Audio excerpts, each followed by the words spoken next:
ஒரு தந்தை தன்னுடைய 2 குழந்தைகளை அழைத்துக் கொண்டு ஒரு விளையாட்டு அரங்கத்திற்கு சென்றார். நுழைவுச் சீட்டு வழங்கும் இடத்திற்கு சென்று நுழைவு கட்டணம் எவ்வளவு என்று கேட்டார்.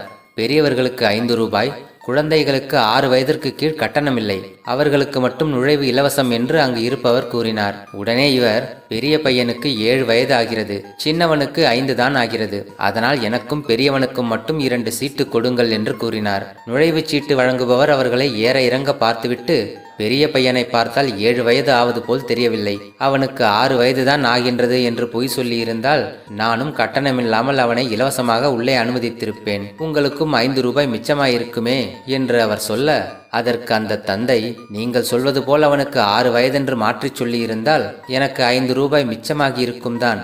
ஆனால் அதை பார்த்து கொண்டிருக்கும் என் மகனின் மனதில் 5 ரூபாய்க்காக நம் அப்பா பொய் சொல்கிறாரே என்று என்னை பற்றி தரக்குறைவாக நினைக்க தோன்றும். இந்த 5 ரூபாயை மறுபடியும் சம்பாதித்து விடலாம். ஆனால் என் மகன் மனதில் இந்த மாதிரியான தீய நினைப்பு வந்துவிட்டால் அதை கடைசி வரை மாற்றவே முடியாது.